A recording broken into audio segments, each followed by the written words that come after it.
우리는 지난 한 1년여간 동안 열왕기를 통해서 여러 왕들의 이야기들을 살펴봤습니다.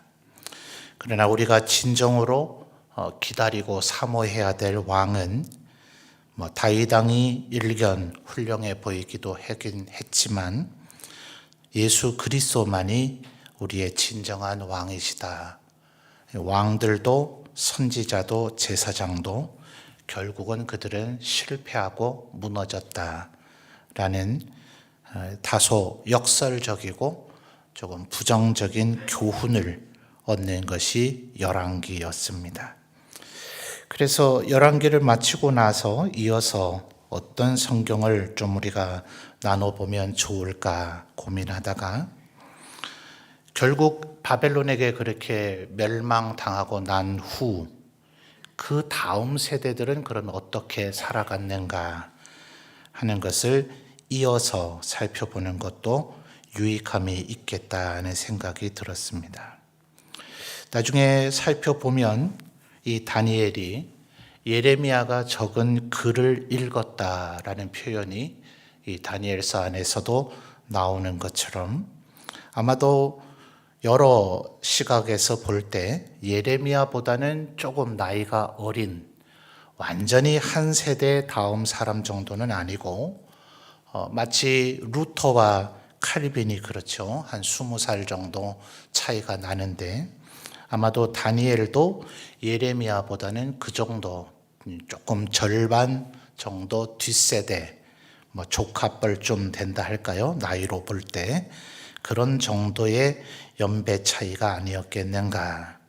거의 동시대 내지는 조금 후세대를 살아가는 다니엘이 이제 어떤 면에서는 예레미야와 또 같은 시각들도 많이 있을 수 있겠죠.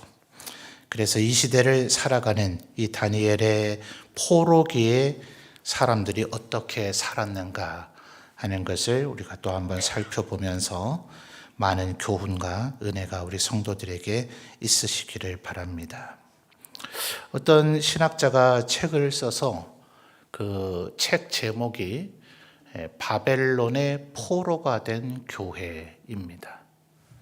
무슨 얘기냐 하면 요한계시록에도 보면 마지막 하나님께서 이 세상의 악을 심판하시게 되죠. 그때의 마귀의 세력을 상징하는 것이 이제 큰 성 바벨론입니다.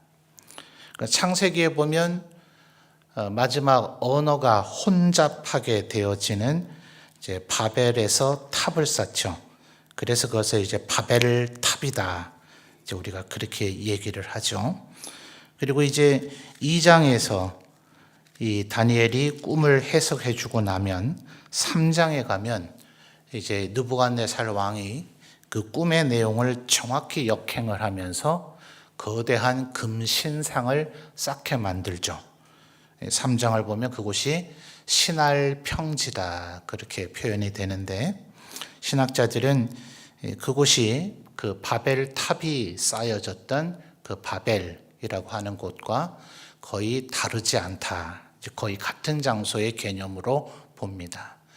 사실은 바벨론은 어느 날 갑자기 남유다를 멸망시키기 위해서만 나타난 것이 아니라 창세기 때부터 또 지금 시대와 그리고 로마 제국, 신약 성경에서는 로마 제국을 바벨론으로 묘사하고 지금 우리가 살아가고 있는 시대의 모든 악한 것들, 마귀, 그리고 적그리스도, 거짓 선지자들에 의해서 작동되고 움직이는 그 모든 것들을 이제 바벨론이다. 이제 이렇게 말할 수가 있는 겁니다. 말하자면 사실은 우리가 다윗 왕 같은 왕의 통치 시대를 살아가고 있다면 얼마나 좋겠어요. 또 모세 같은 그런 선지자가 이끌어가는 그런 선지자가 우리 가운데 있으면 또 얼마나 좋겠습니까? 또 그리고 바울과 같은 그런 사도가 다스리는 그런 교회에서 신앙생활을 한다면 우리가 얼마나 좋겠어요. 그러나 신약 성경의 시대뿐만 아니라 지난 2000년의 교회 역사의 시대는 대부분 일부 이제 한 313년에서부터 1517년까지 소위 천년의 중세 시대는 유럽인들에 한해서는 그들의 국가 자체가 마치 기독교 국가인 것처럼 보였죠. 그래서 그 시대는 조금 유다와 이스라엘의 시대와 같았을런지는 모릅니다. 그러나 그 이후에 그 이전 AD 313년 콘스탄틴 황제가 기독교를 공인하기 이전의 세대와 그리고 1517년 이후 종교 개혁 이후에 오늘까지 선교의 시대를 살아가는 대부분의 교회는 마치 바벨론 치하에서의 포로된 이스라엘인들이 살아가는 것과 더 흡사하다 이런 겁니다. 그래서 오늘날 이 시대를 살아가는 우리들도 아마 우리 성도님들이 스스로의 정체성을 어떻게 생각하고 있는가 잘 모르겠습니다만 그 신학자는 평가하기를 오늘날의 우리 시대도 마치 바벨론 제국의 포로로 끌려온 유대인들이 살아가는 것과 같은 모습이다. 이제 그렇게 설명을 하고 있는 겁니다. 이 시대의 사람들에게는 하나님을 향한 세 가지 질문이 있었습니다. 제가 여러 차례 말씀을 드렸기 때문에 이제 성도님들 거의 암송하실 수도 있지 않겠나 생각이 되는데요. 결국 남유다가 멸망하고 예루살렘이 함락당하면서 성벽이 다 파괴되어지고 또 성전도 완전히 파괴되어져 버리니 사실은 하나님이 안 계셨던 거 아니냐, 첫 번째 질문입니다. 또 두 번째는 하나님께서 우리를 사랑한다고 그토록 말씀을 하셨는데 말라기에서도 질문이 그거죠. 에서는 미워하고 야곱은 사랑하신다더니 우리가 지금 이 모양 이 꼴이 된 게 뭡니까? 이렇게 이게 첫 질문이죠. 그런 것처럼 하나님께서 우리를 사랑하신다더니 아닌 것 아니냐. 두 번째 질문이고요. 세 번째 질문은 하나님은 유다, 이스라엘 땅 안에서만 강하신 분이고 애굽의 신들보다는 약하고 이 바벨론, 아수르의 신보다 약한 신이 아니냐. 이런 질문들입니다. 그래서 어떤 면에서는 에스겔서 그리고 다니엘, 스가랴, 말라기, 학개서 이 소위 포로기 시대의 선지자들의 선지서는 바로 그런 세 가지의 신학적 질문에 대한 대답과 같다. 이제 그렇게 이야기를 합니다. 오늘 1장에서도 그 증거가 나타나죠. 2절 말씀을 우리 성도님들 이미 읽으셨습니다만 여러분 2절의 첫 단어가 뭡니까? 주께서 유다 왕 여호야김과 하나님의 전 그릇 얼마를 그의 손, 여기서 말하는 그는 1절에서 얘기하는 느부갓네살이죠. 느부갓네살의 손에 넘기심에 누가 넘겼다고요? 하나님이 넘겼다고요.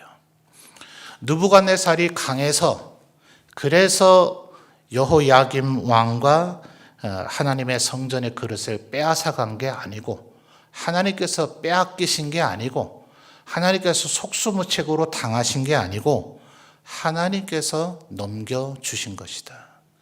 이스라엘 백성들이 범죄했기 때문에 그들을 벌 주시고자 하나님께서 그렇게 하신 것이다.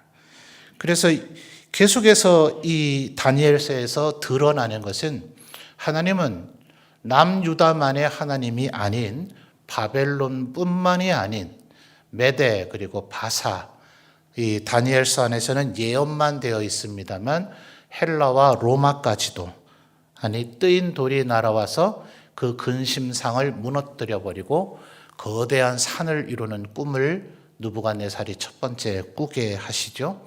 그래서 영원한 하나님의 나라, 영원한 하나님의 통치는 전 우주적으로 영원토록 이어지는 하나님의 나라이다. 이것을 오히려 참혹한 상황 가운데서 드러내 보여주는 것이 바로 다니엘서다 하는 것입니다. 그래서 이 다니엘서의 말씀을 읽으면서 아마도 신앙생활 조금만 하셨던 분들은 1장부터 6장까지 꿈 해석해주고 또 그가 뜻을 정하고 그리고 불구덩이에 들어갈지라도 굴하지 않는 3명의 친구와 사자굴에 들어갈 때까지도 기도하는 이런 얘기들은 스토리는 아마 우리 성도님들이 다 알고 계실 거예요. 근데 한 단계 더 이제 업그레이드 되고 수준이 높아지는 성경 이해를 우리가 할 필요가 있겠죠. 그래서 오히려 다니엘서를 통해서 하나님께서 전능하신 하나님, 온 우주를 통치하시는 하나님이시라는 것이 오히려 드러나는 것이다. 그래서 하나님은 이스라엘은 패배하거나 빼앗긴 것이 아니라 하나님의 섭리, 하나님의 통치에 의해서 이렇게 된 것이다. 그래서 2절 말씀을 통해서 우리가 언제나 생각해야 되는 것은 여러분의 삶에 무슨 일이 벌어지든지 오늘 여러분이 누구를 만나고 또 그들과 무슨 대화를 나누고 또 여러분이 어떤 일을 겪게 됐든지 간에 왜 그런 일이 일어났을까?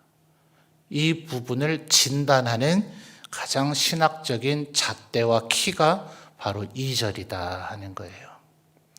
하나님께서 여러분의 혹시 오늘 안 좋은 일이 벌어졌다면 정말 내가 왜 이런 얘기를 듣고 살아야 되지? 그런 말을 들었다면 하나님께서 그 말을 하는 사람의 입을 틀어 막으실 수 분명히 있으셨을 거예요. 그 사람이 여러분에게 아주 아부하는 말만 하도록 또 만드실 수 있었을 거예요. 왜 내가 재수가 없어서 저렇게 성격도 안 좋고 예의도 바르지 않고 저렇게 험한 말을 막대게 하는 사람과 내가 얽혔을까? 이건 신앙의 자세가 아니란 말이죠. 하나님께서 왜 저 사람에게 오늘 내게 저런 이야기를 듣도록 하나님께서 허용하셨을까? 다윗이 물론 밧세바하고 범죄를 저지르긴 했죠. 그래서 압살롬이 반란을 일으키긴 했죠.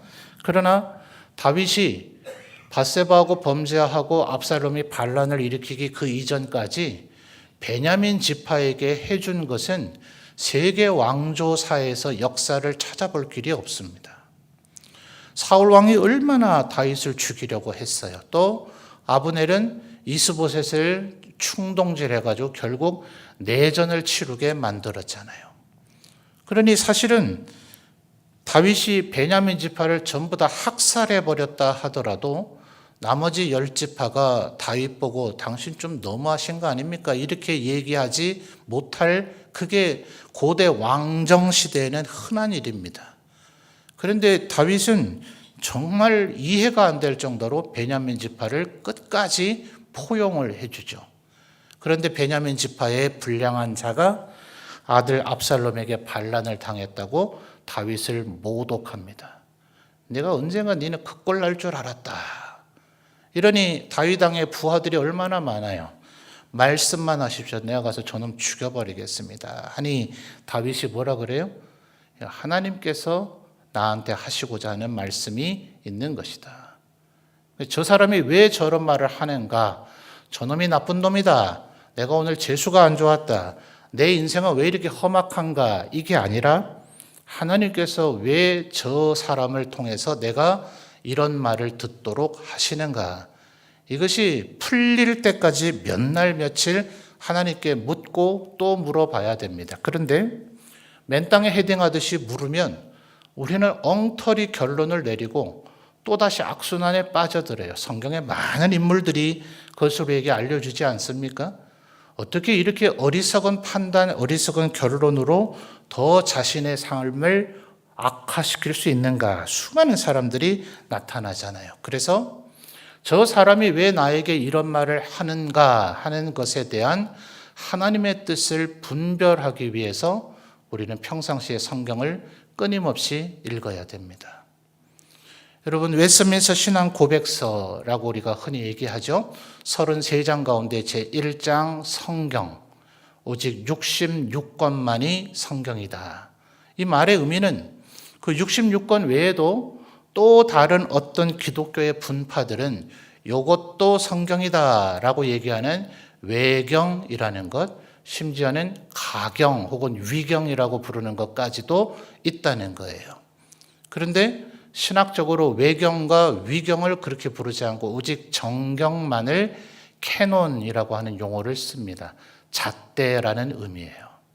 그래서 우리의 성경이 끊임없이 읽어서 이 속에서 우리가 하나님의 뜻을 찾을 때 오늘 내게 무슨 일이 벌어져도 이거 하나님께서 이런 이유 때문에 아마도 내게 이런 뜻을 깨달아 알게 하시고자 이런 말을 듣고 이런 일을 경험하게 하시는구나 하는 바른 해석의 잣대를 가져올 수가 있습니다.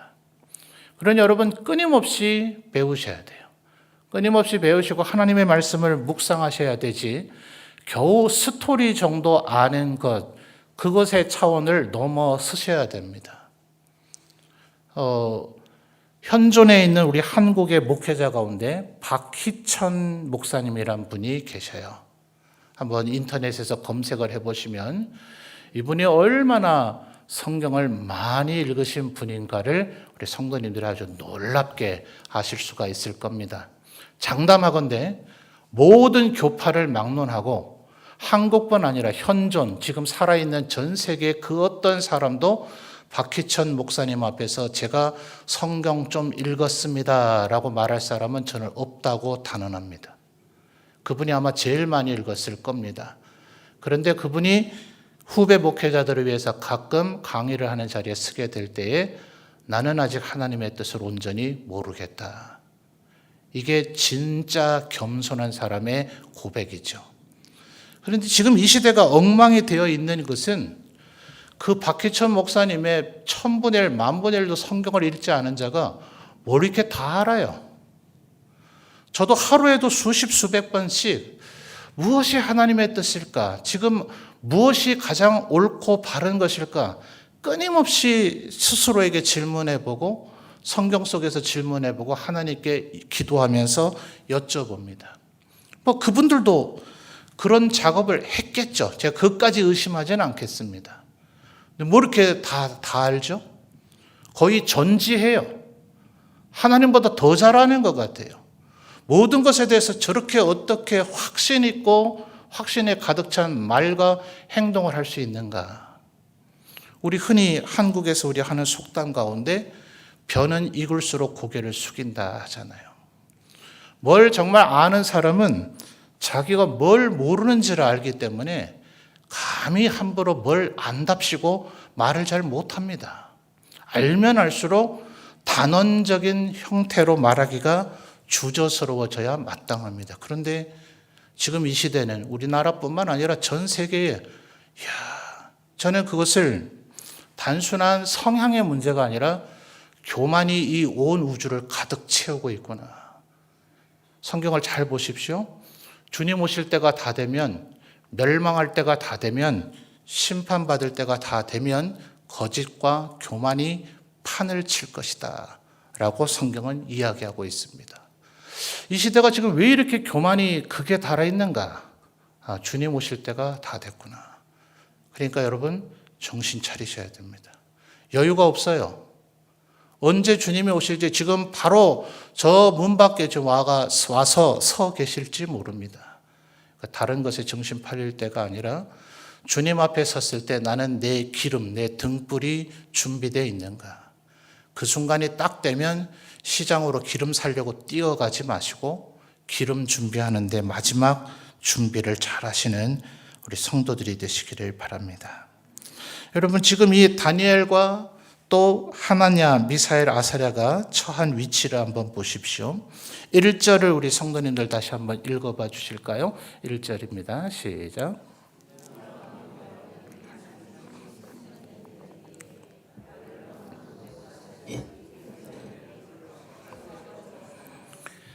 자, 요때 지금 다니엘이 포로로 잡혀온 겁니다.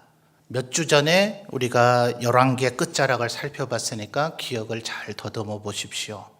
지금 1절의 요 상황은 남유다가 완전히 망했습니까? 안 망했습니까? 아직 완전히 망하지는 않았습니다. 요시야 왕의 3명의 아들과 1명의 손자가 차례로 왕위가 교체됐죠. 첫째는 여호아하스, 두 번째가 바로 이 사람 여호야김, 그리고 여호야김의 아들인 요시야의 손자인 여호야긴, 그리고 마지막에 다시 요시야의 아들인 시드기야. 이렇게 4명의 왕이 교체되면서 3번 포로로 끌려오죠. 그러니 여호야김 3년에 다니엘이 지금 포로로 끌려왔다면 남유다는 아직 완전히 망했습니까? 안 망했습니까? 안 망했단 말입니다. 그 기간이 무려 22년이나 걸렸던 거 기억나시죠? 11년 3개월 또 3개월, 11년 3개월 이런 식으로 3개월 11년 3개월 11년 이렇게 돼서 22년이나 걸렸죠.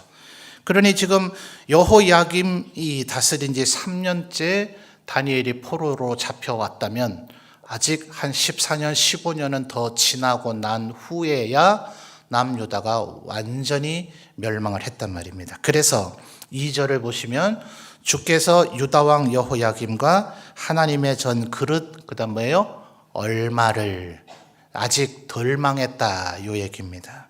그런데 5절 말씀을 보면 이게 말하자면 현대식으로 말하면 느부갓네살 왕의 왕실 아카데미 여기에 포로 출신 가운데서 3절 하반절에 왕족 유대인들의 왕족과 귀족 몇 사람을 여기에 입학할 수 있는 기회를 줬단 말입니다. 그러면 3년이 지나고 나면 5절 하반절에 뭐라고 그럽니까? 그 후에 그들은 왕 앞에 서게 될 것이었더라. 자, 사관학교 입학할 때 다 오리엔테이션이라 그러죠? 안내를 하면서 얘기하겠죠? 귀관들은 이제 4년 동안 군사교육을 받게 될 것이고 4년의 교육을 마치면 소위로 임관하게 될 것이다. 그리고 나서 우리나라 이곳저곳에 있는 부대에 분산 배치가 될 것이다. 이 얘기 입학할 때 합니다. 졸업식을 앞둔 한 달 전쯤에 얘기하는 게 아니라 입학할 때 이 얘기를 한다고요. 그러니 5절의 이 얘기는 너희들은 이제 비록 전쟁 포로로 잡혀왔지만 느부갓네살 왕의 크나큰 은혜를 힘입어서 바벨론 제국을 섬길 수 있는 기회를 얻게 됐다. 이곳에서 3년 동안 너희들이 열심히 노력한다면 너희들은 바벨론 제국의 신하로 이곳저곳에서 신하로 섬김을 하게 되고 벼슬을 얻게 될 것이다. 이런 얘기를 한 거예요. 자, 그러니 5절에 이 3년이 지나서 실제로 다니엘과 그 세 친구가 바벨론 느부갓네살 왕의 신하가 돼서 벼슬을 얻게 되었다면 실제로 17절에서부터 20절까지를 보면 그렇게 되었죠. 관료로 이제 채용이 됩니다. 요 17절에서 20절까지의 관료로 채용된 요 시점까지도 남유다는 아직 멸망했습니까? 안 했습니까? 안 했단 말이에요. 자, 그러면 이게 객관적인 입장에서 보면 여기서 느부갓네살 왕의 신하가 되는 것은 남유다의 입장에서 볼 때는 애국입니까? 매국입니까? 이건 지금 적국에 협력하는 거 아니에요. 하나님께서 예레미야 선지자에게 너희들 더 이상 안 된다. 요시야 왕 때 이미 므낫세 왕 때 그 얘기를 했죠. 남유다도 이제 멸망시킬 것이다.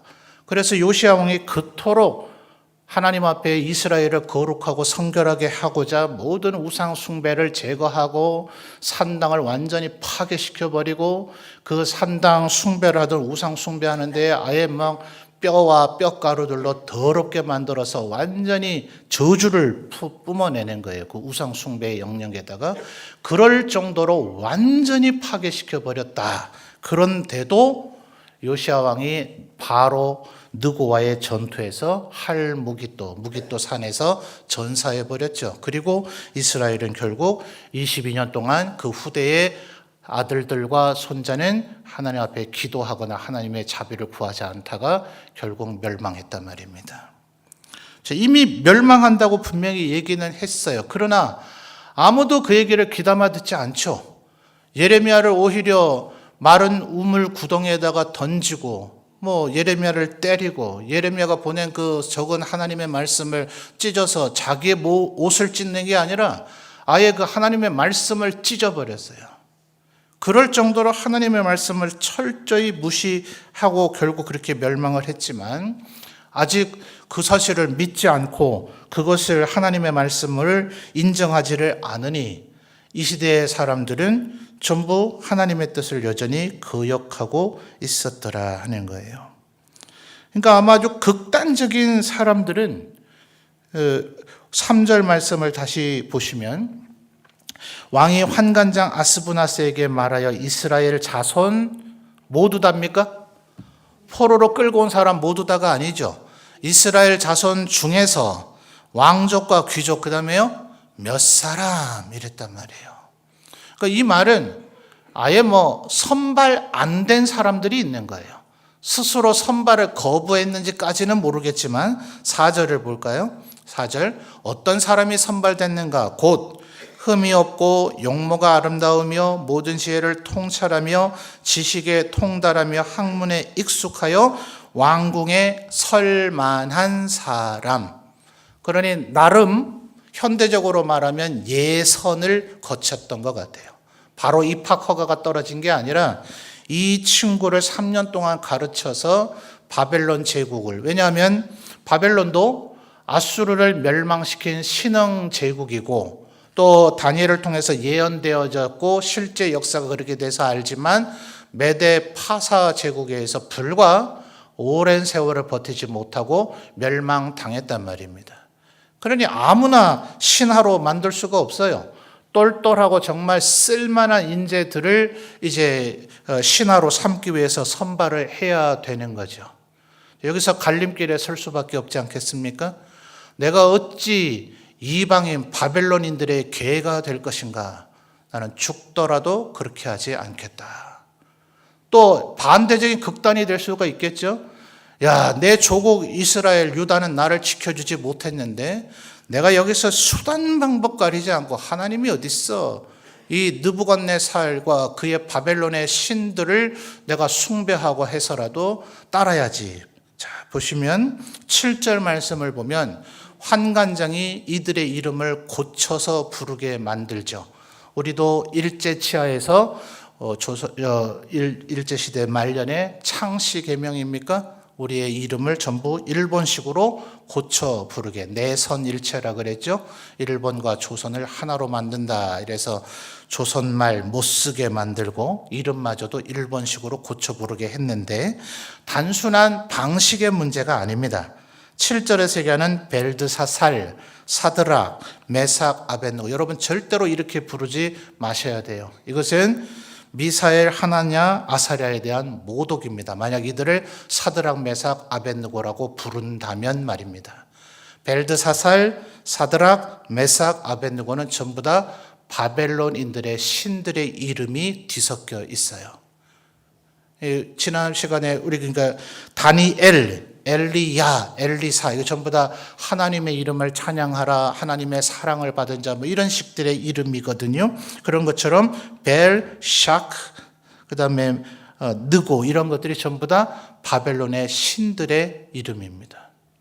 그러니까 완전히 바벨론에게 완전히 거기에 충성을 다할 것인가? 아니면 나는 절대로 바벨론의 개가 되지 않겠다 해서 아예 이곳에 이 왕실 아카데미에 들어가지 않을 것인가? 양극단입니다.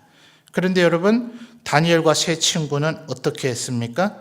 8절에 뜻을 정해서 이 왕의 음식과 포도주로는 자기를 더럽히지 않으려고 했지만 바벨론인의 학문과 방언은 어떻게 했을까요? 4절 하반절에 얘기하는 갈대아 사람의 학문과 언어를 가르치게 했는데 이것은 열심히 했을까요? 안 했을까요? 열심히 했죠. 만약 열심히 안 했다면 17절에서 얘기하는 하나님이 이 네 소년에게 학문을 주시고 모든 서적을 깨닫게 하시고 지혜를 주셨으니 다니엘은 또 모든 환상과 꿈을 깨달아 알더라 하는 이 은혜가 임하지 않았을 것입니다.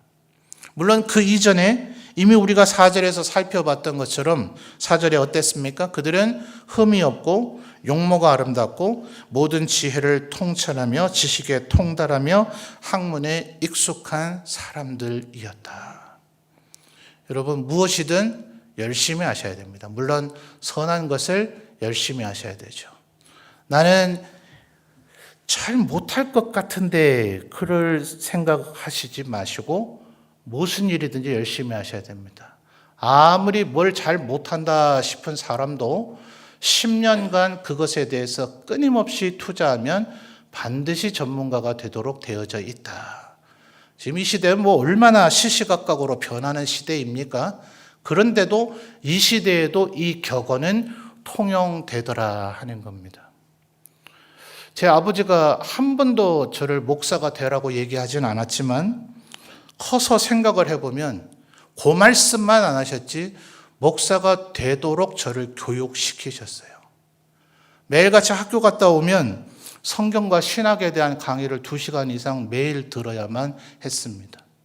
나중에 신학교 입학해서 보니까 다 옛날에 아버지에게 들었던 얘기입니다.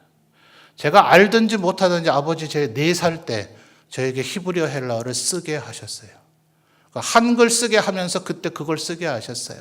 초등학교 때 60권짜리 전지를 10권 단위로 사주면서 10권을 읽고 나서 가족 7명 앞에서 그 읽은 내용을 보지 않고 설명했었어야 했습니다. 그래야 다음번 11번부터 20번을 사줍니다.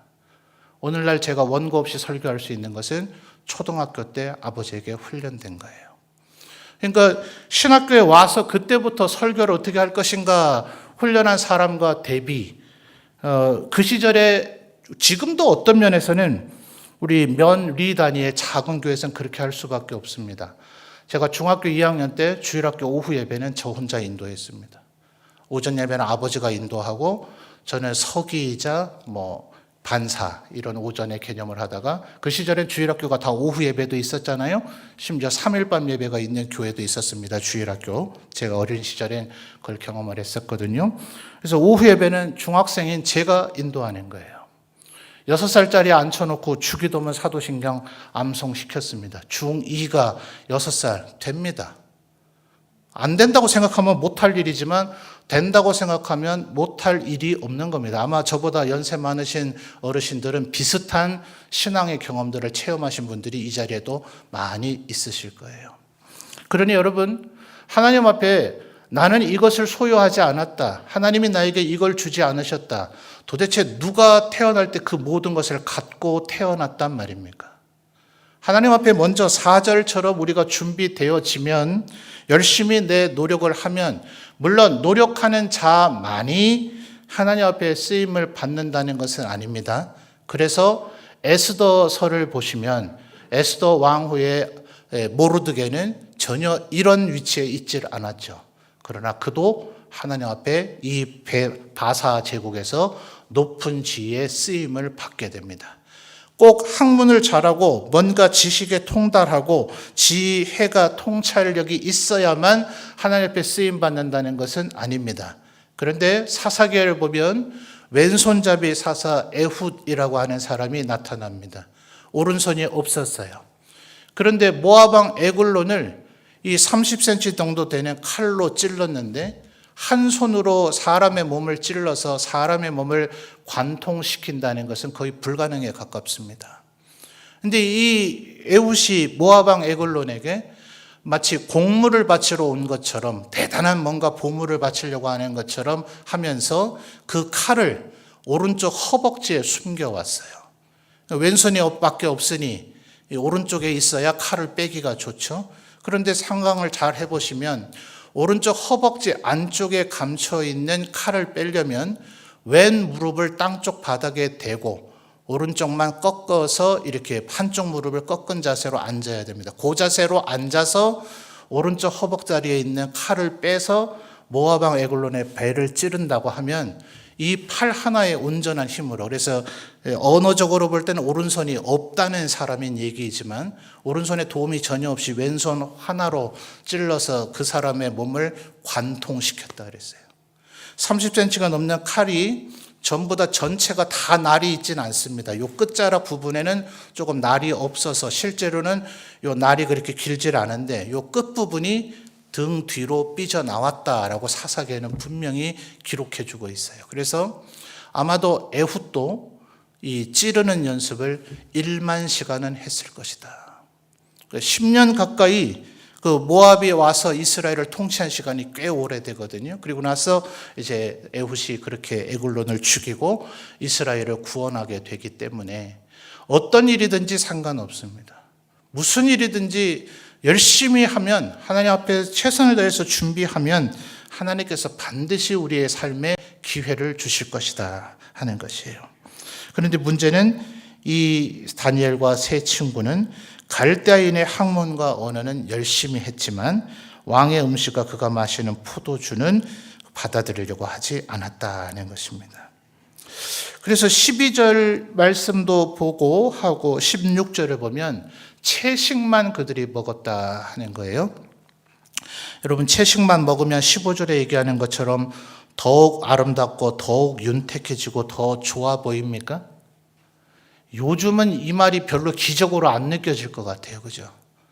여러분, 누가 강제로 여러분의 식단을 딱 조절해서 채식만 줬으면 좋겠다 싶은 분들 여기 조금 계시지 않습니까?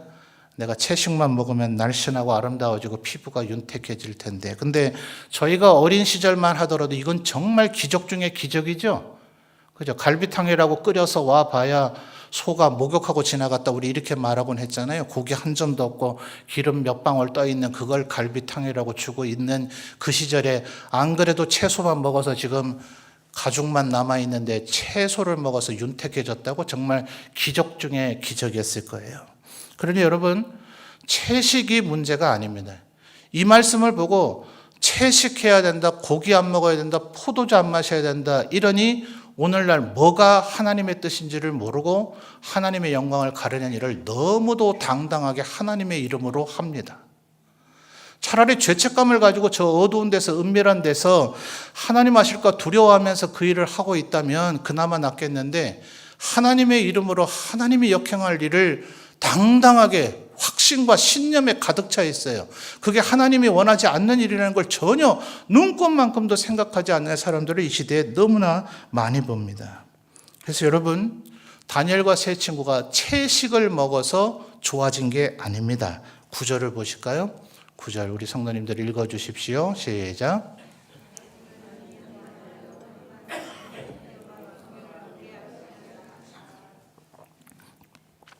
먼저는 다니엘과 세 친구가 8절에서 뜻을 정했고 이 뜻이 하나님 보시기에 맞았기 때문에 하나님께서 긍휼과 은혜를 얻게 해 주심으로 그들이 채식을 먹었는데도 불구하고 그들의 얼굴이 더 좋았던 것입니다. 그러니까 채식이 만사 형통하는 유일의 식단이 아니에요. 그게 최고의 식단이 아니고 사람마다 체질 따라 시대마다 그 사람의 형편 따라 무엇이 가장 몸에 좋은 음식이냐는 의학적이고 과학적인 진단은 다를 수밖에 없어요. 그런데 다니엘과 세 친구가 하나님 앞에 은혜를 입은 것은 9절에 하나님께서 은혜와 긍휼을 주셨기 때문이다 하는 겁니다. 그래서 다시 원론으로 돌아오면, 그렇다면 오늘 이 시대에 우리에게 갈대아인의 4절에 갈대아인의 학문과 언어는 무엇인가? 열심히 해야 됩니다. 이거 열심히 안 하면 포로된 바벨론 안에서 살아갈 수가 없습니다. 3년 졸업하는 게 아니라, 아니 얼굴 윤택이 아무리 좋으면 뭐 할 거예요?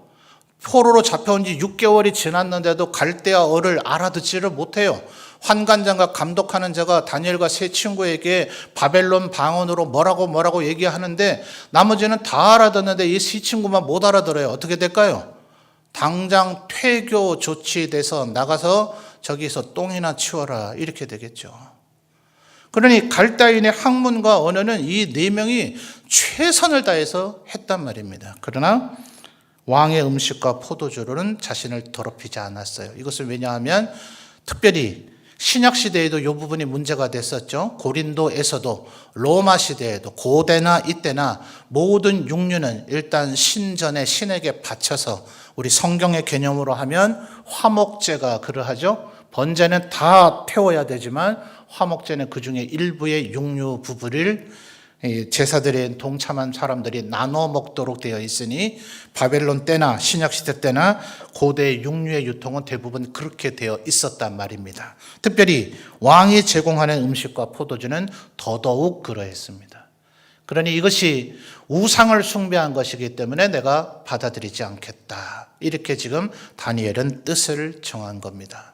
그렇다면 여러분의 삶에서 여러분의 삶에서 갈대아인의 학문과 언어는 무엇이며 왕의 진미와 왕의 음식과 포도주는 무엇인가? 이것을 분별할 수 있는 지혜가 오늘 우리에게 필요합니다. 다시 웨스트민스터 신앙고백서를 얘기하면 그 33장의 1장 성경 섹션에서 말하기를 하나님의 말씀은 우리가 이 세상을 살아가는데 충분한 지침을 제공한다. 우리가 어떻게 살아야 되는지를 말씀해 주실 뿐만 아니라 어떻게 살아야 하는지를 추론하게 만든다 이랬어요. 여러분, 담배 피워도 됩니까? 안 됩니까? 마약을 해도 됩니까? 안 됩니까? 한 25년쯤에 유동근 전인항인가요? 여자 배우 이름은 제가 헷갈리네요. 두 명이 나온 유명한 애인이라고 하는 한국 드라마가 히트를 친 적이 있습니다. 제가 우리 점촌 오기 한참 전이죠. 대도시였는데 도시에서 제가 식사를 하고 있는데 옆자리에서 집사님, 권사님이란 단어들이 오갔습니다. 그러다 자기는 애인이 있어? 애인도 없는 게 요즘 사람이야? 촌스럽게 왜 이래? 제가 벌떡 일어나서 당신들 어느 교회 성도들이요? 묻고 싶은 마음이 굴뚝 같았습니다. 20년도 더 전에 이제는 예수를 믿으면서도 불륜을 하고 애인이 있는 것이 너무나 당연하고 마치 교양 있고 문화생활인 것처럼 얘기하고 있습니다. 신약 성경에서 여러 곳에서 얘기하기를 돈을 사랑함이 일만하게 뿌리라 그랬습니다. 여러분, 돈이 더 관심 있습니까? 하나님을 향한 거룩하고 성결함이 더 관심 있습니까? 주일이 더 소중합니까? 6일이 더 소중합니까? 하나님 앞에 충성스러운 사람이 되어야 합니까? 아니면 여러분의 직장에서 충성스러운 사람이 되어야 합니까? 무엇이 더 우선순위여야 되느냐 하는 질문이에요. 그러니 여러분, 하나님의 말씀을 끊임없이 읽으셔야 됩니다. 그렇지 않으면 오늘날에 갈대아 사람의 학문과 언어를 엉망으로 하고 그리고 왕의 음식과 포도주를 즐겨 마시는 사람들이 있을 것입니다. 여러분, 지금 3절 다시 한번 잘 보시면 왕이 환관장 아스부나스에게 말하여 이스라엘 자손 중에서 왕족과 귀족 몇 사람이라고 얘기해서 5절에 3년을 가르치게 했는데 요 3년을 가르치게 된 이 느부갓네살 왕실 아카데미에 유대인들 4명만 있었습니까? 그렇지 않죠? 유대인도 10명인지 20명인지 40명인지 100명인지는 모르지만 왕족과 귀족들 중 이 다니엘과 세 친구 외에 나머지 사람들이 많이 있었을 겁니다. 유대인뿐이었겠습니까? 유대인뿐 아니라 바벨론이 전 세계에서 정복하고 잡아온 그 나라의 인재들의 자손들, 왕족과 귀족의 정말 왕실의 신하로 쓸만한 사람들 많이 있었을 겁니다. 나머지들은 어떻게 했을까요? 나머지는 거리낌 없이 왕의 음식과 포도주를 먹고 즐겼습니다. 마음껏 그것을 즐겼습니다. 아마도가 아니고 분명합니다. 유대인의 자손 중에도 이 4명 외에는 그렇게 했을 것입니다. 이게 중요합니다, 여러분. 다윗이 통치해도 솔로몬이 통치해도 성전이 굳건히 있어도 예루살렘 성벽이 두껍게 그대로 있어도 그들은 예루살렘에 있어서도 하나님 말씀을 안 지켰을 사람들입니다. 그러니 지금 바벨론 땅에 와서도 하나님의 말씀은 귓등으로도 여기지 않습니다. 예루살렘에서도 하나님의 말씀을 지켰을 사람은 바벨론 가서도 하나님 말씀 지키는 것이고 일제시대에도 하나님 말씀 지키는 것이고 공산치하에서도 하나님 말씀 지키는 겁니다. 제 외할머니 계속 예배드리다가 1980년대 후반에 총살당하셨습니다. 어디에서 사느냐가 중요한 것이 아니라 우리가 뜻을 정하는 것, 어떤 사회와 어떤 환경에서 사는 것이 아니라 그것이 제일의 가치와 제일의 중요한 것이 아니라 우리가 정말 하나님의 백성으로 살려는 강력한 마음의 의지가 있는가, 뜻을 정했는가, 이것이 우리의 인생과 우리의 영생을 결정하게 될 것입니다. 그러니 여러분이 중요합니다. 이 세상을 어떻게 바꾸느냐는 둘째, 세 번째 문제고 어떻게 바꿔봐야 그 나라는 어차피 천국은 아니오시다. 천국은 지난 주일날 마태를 통해서도 살펴봤듯이 여전히 그는 로마 제국에서 살아야만 했고, 그 마태가 죽을 때까지 그는 하나님의 나라가 아닌 로마 제국 안에서 살았습니다. 그러나 천국을 소망하며 살았습니다. 이게 바로 예수 믿는 우리들이 살아가야 할 바입니다. 여러분, 하나님 앞에 마음의 합한 자가 되고 있습니까? 하나님 앞에 뜻을 정한 사람이 되고 있습니까? 하나님의 영광을 위한 것이 여러분의 인생의 가장 고귀하고 가장 소중한 가치가 되어 있습니까? 혹시 여러분이 인생에 원하는 것, 여러분의 재산, 또 혹은 여러분의 교제 생활, 여러분의 어떤 학문과 교양, 취미 생활, 그 모든 것이 다 이루어지고 난 후에 여가를 위해서, 여가만을 사용해서 혹시 하나님을 경배하고 있는 것은 아닙니까? 이것을 다른 것 때문에 포기하는 것이 아니라 오직 하나님을 위한 것 때문에 다른 것을 포기할 줄 알아야죠. 다니엘과 세 친구는 그 무엇도 그들은 자기들 앞에서 다른 것을 우선하지 않았습니다. 오직 하나님, 오직 하나님의 영광. 다음 시간에 우리가 살펴보겠지만 세 친구는 불구덩이 속에서 나를 건지지 아니하신다 할지라도 나는 오직 하나님만 섬기겠습니다. 그럴 때 하나님께서 바벨론에서도 그들을 지켜주시더라 하는 것입니다. 그래서 하박국 선지자가 그렇게 얘기했잖아요. 진노 중에서라도 긍휼을 잊지 마시옵소서. 하박국 선지자가 질문을 했을 때 그때 이미 하나님께서 얘기하셨잖아요. 하박국서를 한번 읽어보세요. 내가 갈대아인을 일으키리라. 그들은 표범보다 빠르고 이리보다 사나우며 하면서 그들을 몰아서 이 이스라엘을 칠 것이다. 그러니 하박국이 간절히 하나님 앞에 기도하죠. 진노 중에서라도 긍휼을 잊지 마시옵소서. 하나님의 진노가 임해도 믿음을 가진 자들은 살아남게 될 것입니다. 이 믿음 가지고 믿음이 있는 자만이 뜻을 정하게 될 것입니다. 믿음이 있는 자만이 하나님의 뜻을 정하게 될 것입니다. 자신의 인생의 아집과 독선 속에 살아가는 사람들이 이 시대에 얼마나 많습니까? 하나님의 뜻이 아닌 것을 하나님의 뜻으로 포장하지 마십시오.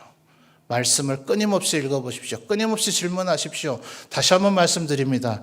박희천 목사님께서 그렇게 하셨던 것처럼 성경이 얼마나 너덜너덜해질 정도로 읽었는지, 그토록 성경의 말씀을 읽고 연구하셨는데도 여전히 하나님의 뜻을 묻는 겸손한 자세.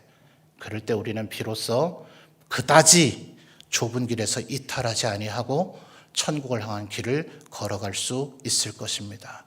하나님 앞에 겸손히 늘 그분의 뜻을 구하며 뜻을 정하고 살아가시는 우리 모든 성도들이 되시기를 바랍니다.